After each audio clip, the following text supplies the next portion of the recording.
Assalamualaikum warahmatullahi wabarakatuh. Innal hamdalillah nahmaduhu wa nasta'inuhu wa nastaghfiruh wa na'udzu billahi min shururi anfusina wa sayyiati a'malina. May yahdihillahu fala mudhillalah wa may yudlil fala hadiyalah. Wa ashhadu an la ilaha illallah wahdahu la syarikalah wa ashhadu anna Muhammadan abduhu wa rasuluh. Ya ayyuhalladzina amanu taqullaha haqqa tuqatih wa la tamutunna illa wa antum muslimun. Wa usalli wa usallim ala nabiyyina Muhammadin wa ala alihi wa sahbihi ajma'in. Thumma amma ba'd. Hadirin jamaah Jumat yang dimuliakan Allah Subhanahu wa taala. Syukur alhamdulillah atas semua nikmat yang telah Allah Subhanahu wa taala berikan kepada kita. Allah jadikan kita sebagai hambanya yang mukmin, dan Allah Subhanahu wa ta'ala mengumpulkan kita dalam komunitas muslim ahlu sunnah.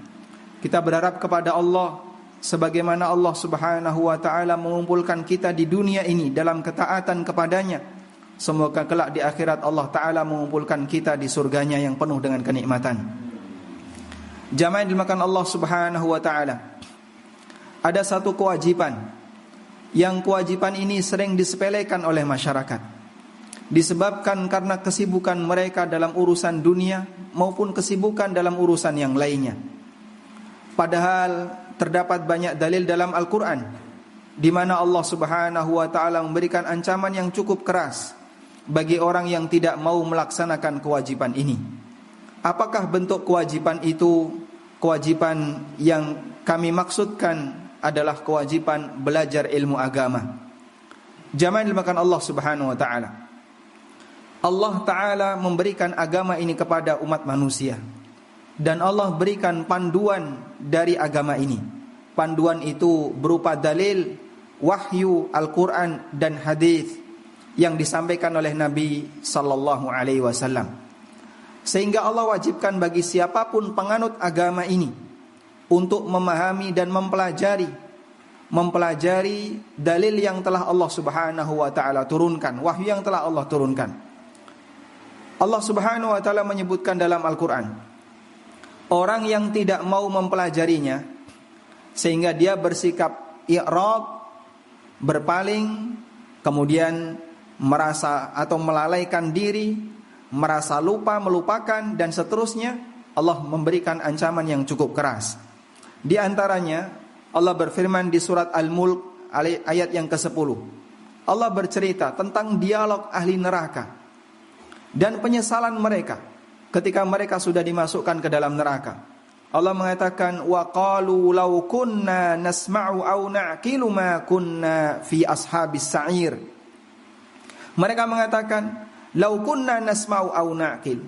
Andaikan dulu kami mau mendengar dan kami menggunakan akal kami, ma kunna fi ashabis sa'ir, maka tentu kami tidak akan menjadi penduduk neraka. Sehingga orang ini menyesal, kenapa dulu saya tidak belajar agama? Kenapa dulu saya tidak menggunakan akal saya untuk merenungkan ayat-ayatnya? Kenapa dulu ketika di dunia ada pengajian saya tidak mau mendengarkannya? Maka orang seperti ini menyesal di akhirat ketika dia sudah berada di dalam neraka. Dan Allah Subhanahu wa ta'ala juga menyebutkan, orang yang tidak mau belajar ilmu agama, tidak mau mendekat kepada agama, maka Allah jadikan dia sebagai temannya setan, dan pasti setan itu akan menyesatkannya. Sebagaimana yang Allah firmankan di surat Az-Zukhruf ayat yang ke-36 dan ke-37. Allah berfirman, wa may ya'shu 'an dzikrir rahman nuqayyid lahu syaitanan fahuwa lahu qarin.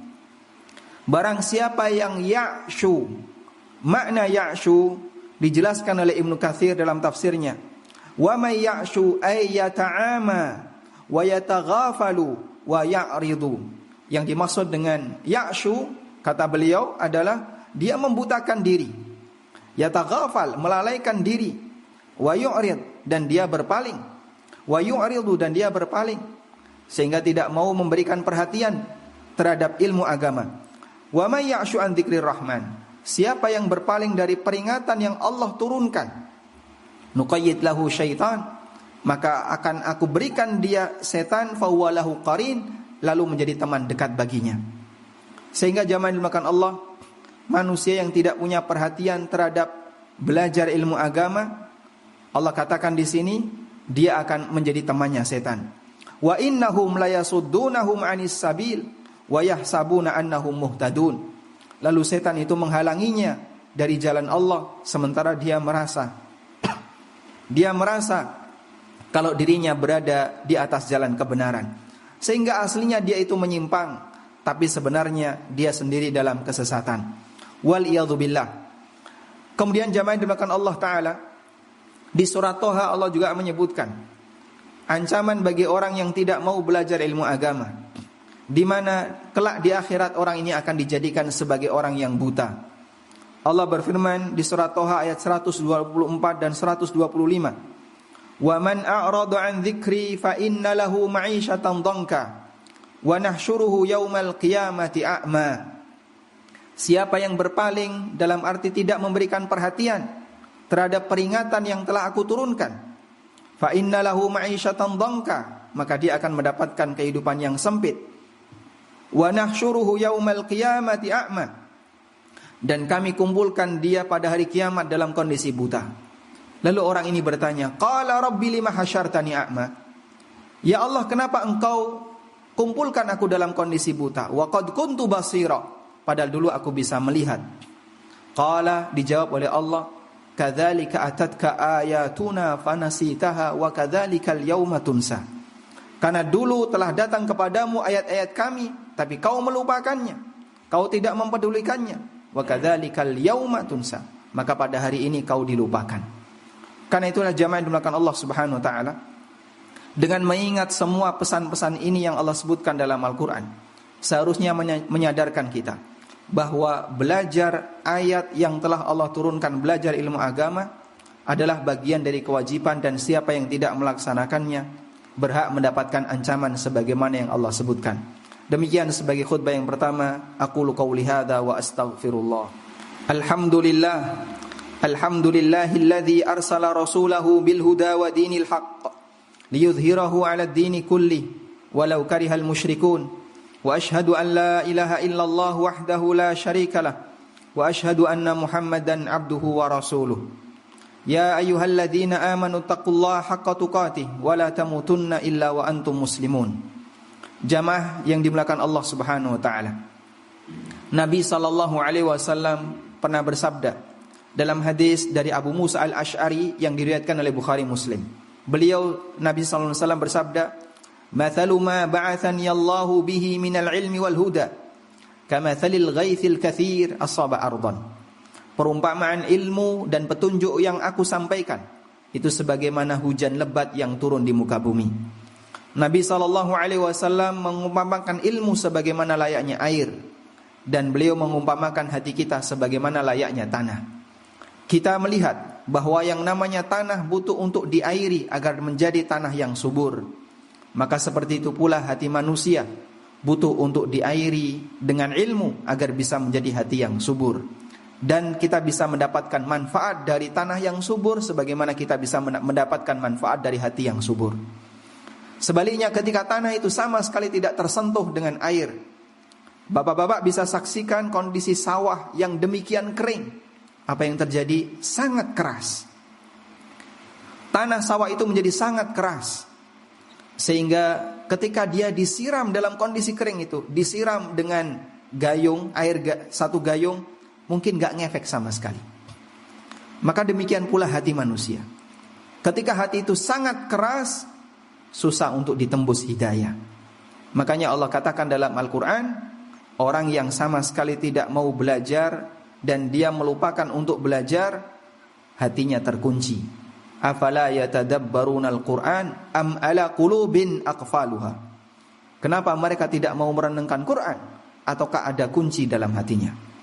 Para ulama mengatakan, ilmu ada dua. Yang pertama ilmu wajib yang harus dipelajari oleh setiap muslim, disebut dengan ilmu fardu ain. Contohnya, bagaimana cara sholat, bagaimana cara puasa, yang jika orang itu tidak tahu, pasti dia akan salah dalam beribadah. Sehingga kalau orang tidak mempelajarinya, dia berdosa. Yang kedua, ada ilmu yang statusnya fardu kifayah. mempelajari rincian dari syariat yang mungkin bagi sebagian orang itu bukan kebutuhan pokoknya, tapi harus ada ulama yang mempelajarinya agar ilmu itu tetap lestari ada di tengah masyarakat. Semoga Allah Subhanahu wa taala memudahkan kita untuk melangkahkan kaki atau menggunakan pendengaran ini mau mendengarkan ilmu agama sebagai konsekuensi pengakuan kita sebagai seorang muslim. Allahumma salli ala Muhammad wa ala ali Muhammad kama sallaita ala Ibrahim wa ala ali Ibrahim innaka Hamidum Majid.